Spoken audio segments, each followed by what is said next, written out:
इमाम मेहदी का सबसे बड़ा दुश्मन सुफियानी। मैं खुफिया सफीर हूँ, सारी दुनिया के बादशाह का, जो इमाम मेहदी के ज़ुहूर से पहले शाम में कत्ले आम मचाएगा। ये इमाम अली अलैहिस्सलाम के चाहने वालों को कत्ल करेगा। लेकिन आखिर इसका ज़ुहूर होगा कैसे, और क्या आज के टाइम में सुफियानी आ चुका है? चले जानते हैं। सुफियानी के बारे में जानने से पहले हमें शाम के बारे में जानना होगा, क्योंकि हदीसों में जब भी सुफियानी का जिक्र आया है तो इसके साथ शाम का नाम भी लिया गया है, क्योंकि सुफियानी का ज़ुहूर शाम ही से होगा और क़यामत से पहले शाम की इम्पोर्टेंस बहुत ज्यादा होने वाली है। नबी सल्लल्लाहु अलैहि वसल्लम ने फरमाया था, शाम में बरकत है क्योंकि इस पर फरिश्तों ने अपने पर फैलाए हुए हैं। इसके अलावा नबी सल्लल्लाहु अलैहि वसल्लम ने ये भी फरमाया था, मेरी उम्मत का एक गिरोह हमेशा हक के लिए लड़ता रहेगा और अपने दुश्मनों पर गालिब रहेगा, और वो गिरोह शाम ही से होगा। नबी सल्लल्लाहु अलैहि वसल्लम ने फरमाया, शाम इस्लाम का दिल है और क़यामत के दिन हश्र का मैदान भी शाम में ही होगा। मजीद फरमाया, जब आजमाइशें बढ़ जाएं और फितने फैलने लगें तो ईमान शाम की तरफ लौट जाएगा, जैसे सांप अपने बिल की तरफ लौटता है। जब शाम के लोग करप्ट हो जाएं तो समझ लो कि तुम में कोई भला इंसान बाकी नहीं रहा। ये तमाम हदीसें नबी सल्लल्लाहु अलैहि वसल्लम ने शाम के बारे में फरमाई। लेकिन आखिर शाम इतना इम्पोर्टेंट क्यों है, ये जानने के लिए हमें थोड़ा पीछे जाना होगा। जब शाम में आज का फिलिस्तीन, सीरिया, जॉर्डन और लेबनान जैसे रीजन्स शामिल थे और इस पूरे इलाके को शाम कहा जाता था। हजरत इब्राहिम अलैहिस्सलाम जब इराक छोड़कर शाम आए तो वहीं रहने लगे, जिसका जिक्र कुरान में भी है। हमने उसे और लूत को इस सरजमीन तक पहुंचा दिया जिसे हमने तमाम कौमों के लिए बरकत दी है। इनके बाद अल्लाह ने हजरत मूसा अलैहिस्सलाम को भी हुक्म दिया कि वो बनी इसराइल को साथ लेकर शाम जाएं। हजरत मूसा अलैहिस्सलाम के बाद हजरत ईसा अलैहिस्सलाम भी फिलिस्तीन में ही पैदा हुए, जो कि उस वक्त शाम का हिस्सा था। इसी वजह से शाम को नबियों की सरजमीन कहा जाता था। लेकिन फिर शाम रोमन एम्पायर के अंडर आ गया और पूरे शाम पर रोमन्स की हुकूमत कायम हो गई। मगर नबी सल्लल्लाहु अलैहि वसल्लम ने फरमाया था, शाम मेरे कदमों के नीचे होगा, और फिर ऐसा हुआ भी। नबी सल्लल्लाहु अलैहि वसल्लम की वफात के बाद मुसलमानों ने रोमन एम्पायर के खिलाफ जंग लड़ी, जिसका नाम था जंगे यरमुक। इस जंग में हजरत खालिद बिन वलीद मुसलमानों को लीड कर रहे थे और इनकी बेहतरीन स्ट्रेटजी के चलते मुसलमानों को फतह हुई और शाम मुसलमानों के अंडर आ गया। इसके बाद शाम पर हजरत उमर रज़ी अल्लाह तआला अन्हु की खिलाफत कायम हुई और शाम पूरी मुस्लिम दुनिया का एक सेंटर बनने लगा। हजरत उमर रज़ी अल्लाह तआला अन्हु ने यजीद बिन अबू सुफियान को शाम का गवर्नर लगा दिया, मगर बीमारी की वजह से इसकी मौत हो गई। फिर हजरत उमर रज़ी अल्लाह तआला अन्हु ने यजीद के भाई मुआविया को शाम का गवर्नर लगा दिया। लेकिन हजरत उमर रज़ी अल्लाह तआला अन्हु का रूल था कि वो 4 साल बाद हर गवर्नर को चेंज कर देते थे। मगर अफसोस के हजरत उमर रज़ी अल्लाह तआला अन्हु को 4 साल पूरे होने से पहले ही शहीद कर दिया गया। इनके बाद हजरत उस्मान रज़ी अल्लाह तआला अन्हु खलीफा बने और वो मुआविया के कबीले के थे, इसलिए उन्होंने 12 साल तक मुआविया को गवर्नर की पोस्ट से नहीं हटाया। इन 12 सालों में मुआविया ने बैतुलमाल का पैसा लोगों में बांटकर पूरे शाम पर अपना कंट्रोल स्ट्रॉन्ग कर लिया और शाम के लोग इसे अपना लीडर मानने लगे। मुआविया बैतुलमाल से पैसा चोरी करके लोगों को देता था और लोग इससे खुश रहते थे। फिर जब हजरत उस्मान रज़ी अल्लाह तआला अन्हु को शहीद कर दिया गया तो इमाम अली अलैहिस्सलाम खलीफा बने और उन्होंने मुआविया के खिलाफ जंग की, मगर मुआविया ने धोखे से सुलह कर ली और बाद में इमाम हसन अलैहिस्सलाम के साथ भी एक एग्रीमेंट किया, क्योंकि इसने पैसे देकर कई गवर्नर्स को खरीद लिया था। फिर इमाम हसन अलैहिस्सलाम को जहर देकर शहीद कर दिया गया और इसके बाद पूरी हुकूमत मुआविया के कब्जे में आ गई। इसने सारे गवर्नमेंट रिकॉर्ड्स और खजाने दमास्कस शिफ्ट कर दिए। इसने बहुत करप्शन की और इमाम अली अलैहिस्सलाम से दुश्मनी की वजह से इनके चाहने वालों को कत्ल करना शुरू कर दिया। इसने बहुत से सहाबा को शहीद कर दिया जो इमाम अली अलैहिस्सलाम से मोहब्बत करते थे। फिर इसने अपनी पूरी हुकूमत में ऑर्डर्स जारी कर दिए कि जो भी अली से मोहब्बत करे या जिसका नाम अली हो उसे कत्ल कर दिया जाए, और यूं पूरे शाम में कत्ले आम हुआ। इसीलिए नबी सल्लल्लाहु अलैहि वसल्लम ने मुआविया की हुकूमत को काट खाने वाली बादशाहत कहा था। फिर मुआविया के बेटे यजीद ने अपने बाप की मौत के बाद इमाम हुसैन और इनके खानदान पर जुल्म किया, मक्का और मदीना के मुसलमानों को कत्ल किया और इनकी औरतों का रेप हुआ। जब इमाम हुसैन अलैहिस्सलाम का कटा हुआ सर शाम के दरबार में लाया गया तो पूरे शाम में खुशियां मनाई गई, और अब वही शाम जो कभी नबियों की सरजमीन हुआ करता था अब जालिमों के कब्जे में आ गया था। फिर यजीद की मौत के बाद कुछ टाइम तक बनु उमैया ने शाम पर हुकूमत की, मगर बाद में बनु अब्बास ने उन्हें शिकस्त देकर शाम को फतह कर लिया, और इसके बाद शाम पर कई मुसलमान हुकूमतें आती रही। फिर सीरिया पर बशर अल असद की हुकूमत आ गई जो कि एक डिक्टेटर था। इसकी फैमिली कई डिकेड्स से सीरिया पर हुकूमत कर रही थी और ये एक शिया खानदान था, जबकि सीरिया में तकरीबन मेजॉरिटी पॉपुलेशन सुन्नी मुसलमानों की थी। ये बशर अल असद भी शिया था, लेकिन अलवी शिया था। ये अलवी शिया वो फिरका है जिससे शिया भी नफरत करते हैं, क्योंकि ये अलवी शिया हजरत अली को खुदा मानते हैं, और इसी अलवी शिया की हुकूमत सीरिया पर कायम थी। ये वो टाइम था जब अरब वर्ल्ड में अरब स्प्रिंग के नाम से ट्यूनीसिया, इजिप्ट, लीबिया और यमन में प्रोटेस्ट्स हो रहे थे। मगर सीरिया में ऐसा नहीं था। वहाँ बशर अल असद पीसफुली हुकूमत कर रहा था और लोग इसके खिलाफ प्रोटेस्ट नहीं करते थे, क्योंकि प्रोटेस्ट करने पर सख्त सजा दी जाती थी। लेकिन फिर एक दिन एक लड़के ने स्कूल की दीवार पर ये लिख दिया, जिसका मतलब था अब अगला नंबर बशर अल असद का है, यानी वो ये बताना चाहता था कि इसकी हुकूमत अब खत्म होने वाली है। इस लड़के का नाम मुआविया था। जब हुकूमत को इस बात का पता चला तो उन्होंने मुआविया और इसके साथ दूसरे लड़कों को अरेस्ट कर लिया और उन्हें बुरी तरह टॉर्चर का निशाना बना, ताकि लोगों के लिए एक मिसाल कायम की जाए कि जो भी हुकूमत के खिलाफ खड़ा होगा इसका अंजाम भी यही होगा। जब अवाम ने ये सब देखा तो वो गुस्से से भर गए और बशर अल असद की डिक्टेटरशिप के खिलाफ प्रोटेस्ट शुरू कर दिया, मगर सिक्योरिटी फोर्सेस ने इन प्रोटेस्टर्स पर फायरिंग कर दी। August 2013, losing ground, Assad used chemical weapons against rebel-held suburbs of Damascus, जिससे कई लोग मारे गए। लेकिन इससे प्रोटेस्ट्स मजीद बढ़ गए और देखते ही देखते पूरे सीरिया में प्रोटेस्ट फैल गए। अब सीरिया के आम लोगों ने खुद एक फौज बना ली जिसका नाम रखा गया फ्री सीरियन आर्मी। ये फौज बशर अल असद की सिक्योरिटी फोर्सेस के खिलाफ लड़ने लगी और यूं सीरिया में सिविल वार शुरू हो गई। For some Syrians, especially minorities, it seemed like a choice between Assad and the jihadist killers of Islamic State.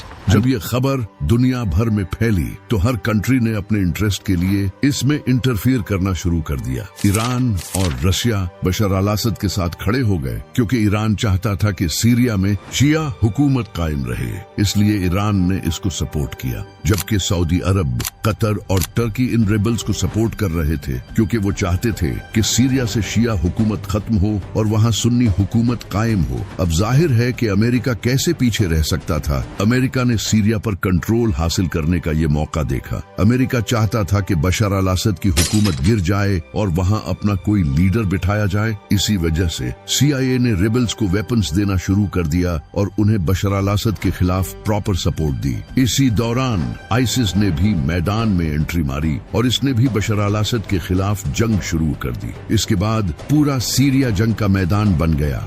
लाखों लोग मारे गए, गुर्बत और भूख फैल गई और पूरा कंट्री तबाह हो गया। अमेरिका और इजराइल ने सीरिया पर एयर स्ट्राइक्स की और सीरिया की इकोनॉमी तबाह कर दी। लेकिन आखिरकार रिबल्स ने सीरिया पर कब्जा कर लिया और बशर अल असद रसिया भाग गया। इसके बाद अबू मोहम्मद अल जुलानी सीरिया का अगला प्रेसिडेंट बन गया, जिसे अमेरिका ने प्रेसिडेंट बनाया था। ये वही शख्स था जिसके सर पर अमेरिका ने इनाम रखा हुआ था, क्योंकि वो अल कायदा का मेंबर रह चुका था। लेकिन ये सीरिया का प्रेसिडेंट कैसे बन गया? ऑब्वियसली क्योंकि जोलानी अमेरिका का पपेट बनकर हुकूमत करेगा, और ऐसा ही हुआ। आज तक जोलानी अमेरिका और इजराइल का पपेट है, और इसी जोलानी के बारे में कई मुसलमान दावा करते हैं कि यही सुफियानी है। मगर क्या ये सच है?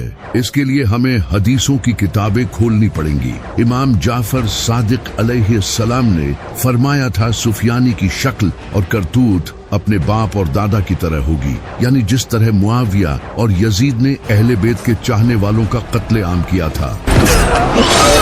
इन्हीं बाप बेटे की नस्ल से एक इंसान निकलेगा जो अपने बाप दादा की तरह ये जुल्म करेगा, जो कि सुफियानी होगा, और वो भी अहले बैत के चाहने वालों को कत्ल करेगा। इसका चेहरा लाल और जानवर जैसा होगा, इस पर एक निशान होगा, इसकी नीली आंखें होंगी, जबकि उसका दिल लोहे की तरह सख्त होगा, और वो बच्चों और औरतों तक को नहीं छोड़ेगा। वो इस उम्मत का फिरौन होगा, जो कि मोमिन के लिए एक आजमाइश होगा। सुफियानी का जुल्म उससे पहले के सारे जालिमों से बड़ा होगा। उसका दिल अहले बैत की नफरत से भरा होगा। वो हर उस इंसान को मार देगा जो अहले बैत के रास्ते पर चलेगा। वो शियों के सिर की कीमत लगाएगा। वो दिखने में एक इबादत गुजार इंसान होगा, लेकिन अंदर से मुनाफिक होगा, और वो शाम के एक महल में ओपनली लोगों के सामने एक औरत के साथ जमा करेगा। इमाम अली अलैहिस्सलाम ने फरमाया, सुफियानी के दिल में हमारे चाहने वालों से नफरत भरी होगी। इसकी हुकूमत खून और आग की होगी। अब इन सब में से एक भी हदीस जोलानी पर अभी तक तो फिट नहीं होती, सिवाय एक के कि वो वेस्टर्न पावर्स का पपेट है। कुछ स्कॉलर्स का ये भी कहना है कि सुफियानी एक सिस्टम होगा। जैसा कि सुफियानी अहले बैत के चाहने वालों से नफरत करेगा और इन्हें कत्ल करेगा, तो यही वो सिस्टम होगा। अगर देखा जाए तो ये सिस्टम आज भी एग्जिस्ट करता है। 1980 में कुछ मिलिटेंट ऑर्गेनाइजेशंस जो कि एंटी शिया आइडियोलॉजीज रखती थी, जैसे कि सिप्पा साहबा, इस ऑर्गेनाइजेशन ने हजारों शिया को कत्ल किया। पाकिस्तान के डिफरेंट शहरों में शियाओं पर अटैक्स किए, बॉम्ब्स ब्लास्ट किए गए, यहाँ तक के शिया डॉक्टर्स और प्रोफेशनल्स तक को नहीं छोड़ा। ये सब तकरीबन 20 सालों तक चलता रहा और हजारों शिया कत्ल किए गए। यही वो सुफियानी सिस्टम है। आज भी पूरी दुनिया में अहले बैत के चाहने वालों को काफिर कहा जाता है और उन्हें डिफरेंटली ट्रीट किया जाता है, और ये सब तेजी से बढ़ रहा है। तो ये जो जोलानी है, ये तो सुफियानी बिल्कुल नहीं है। इमाम अली अलैहिस्सलाम ने फरमाया, सुफियानी के इस दुनिया में आने से पहले शाम में 2 गिरोह आपस में लड़ेंगे, लेकिन ये लड़ाई यूं ही चलती रहेगी जब तक अल्लाह की तरफ से एक जलजला ना आ जाए, जिसमें लाखों लोग मारे जाएंगे। ये अर्थक्वेक मोमिनों के लिए अल्लाह की तरफ से रहमत होगा और काफिरों के लिए अजाब होगा। यानी आज के शाम के इलाके जैसे सीरिया, लबनान, जॉर्डन और फिलिस्तीन में 2 गिरोह एक दूसरे से हुकूमत के लिए लड़ेंगे, जैसी आज इन कंट्रीज की हालत है। यहाँ फिर से एक जंग होगी जो कि शायद इसराइल और लुबनान के दरमियान होगी। इसराइल ने अब लुबनान पर एयर स्ट्राइक्स शुरू कर दी हैं।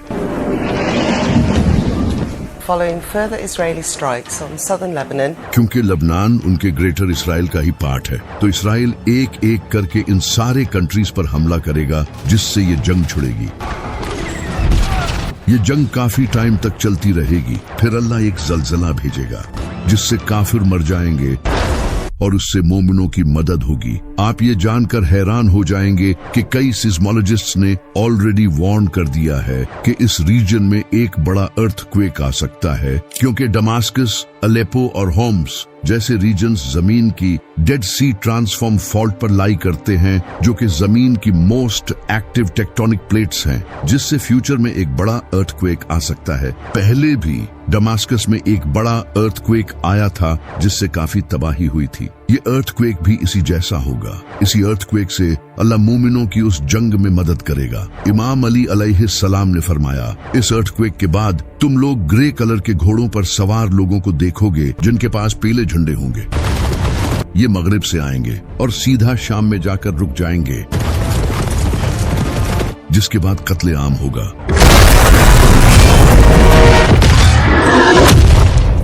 यानी इस अर्थक्वेक के बाद शाम का कोई लीडर नहीं होगा, और इसी मौके का फायदा उठाकर कुछ फौजें शाम में आएंगी जो कि नेटो या फिर अमेरिकन फौज होगी, जो कि एक नई जंग शुरू करेंगी।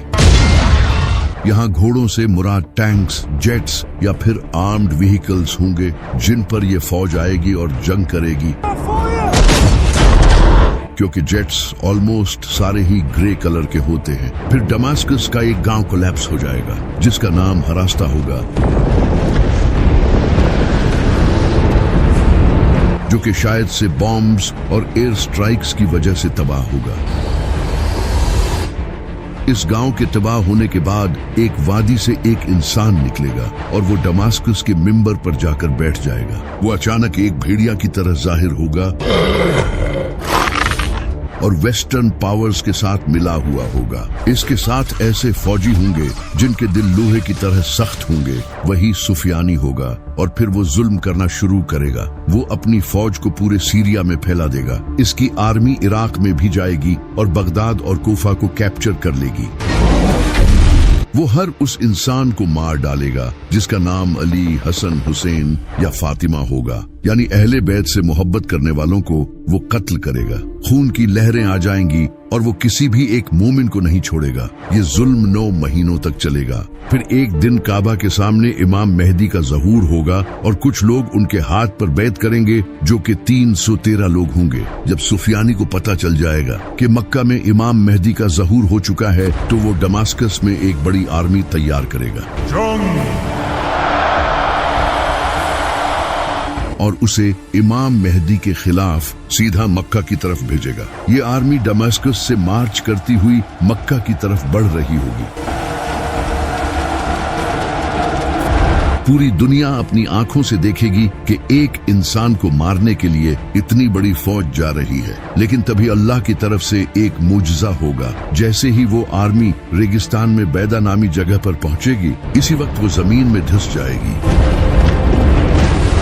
सारे फौजी मिट्टी की इस दलदल में धंस जाएंगे। इनमें से कोई भी नहीं बच पाएगा सिवाय एक इंसान के, जो कि वापस जाकर सुफियानी को खबर देगा। ये मंजर दुनिया अपनी आंखों से देखेगी। और फिर खुरासान से एक इंसान खड़ा होगा जिसका नाम शुएब इब्ने सालेह होगा, जो कि बनो तमीम कबीले से होगा। वो मुसलमानों की एक आर्मी जमा करेगा जो कि काले झंडों के साथ खुरासान से इमाम मेहदी को सपोर्ट करने जाएगी। ये रास्ते में आने वाली सुफियानी फौज को हराती हुई ईरान और इराक से गुजरकर सीधा जेरूसलम जाएगी और वहां अपना झंडा गाड़ देगी। इसके बाद वो कूफा पहुंचेगी और कूफा को अपना बेस बना लेगी। फिर इमाम मेहदी कूफा जाएंगे तो वो आर्मी इमाम मेहदी को अपना लीडर मान लेगी और यूं कूफा इमाम मेहदी का बेस बन जाएगा। वही शहर जहां एक टाइम पर इमाम अली अलैहिस्सलाम का बेस था। जबकि दूसरी तरफ सुफियानी दमास्कस में बैठा होगा और उसे पता चल जाएगा कि इराक इसके हाथ से निकल चुका है, मगर सीरिया अभी भी सुफियानी के अंडर होगा,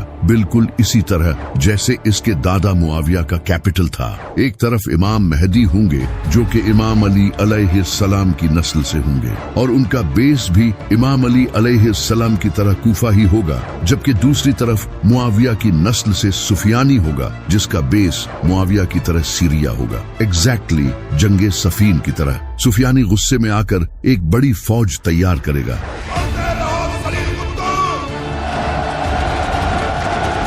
दूसरी तरफ इमाम मेहदी भी अपनी फौज तैयार करेंगे।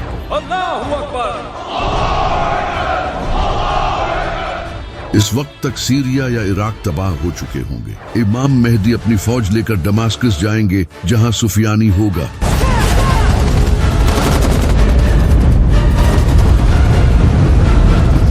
और फिर यही दोनों फौजें आमने सामने होंगी और एक बड़ी जंग होगी।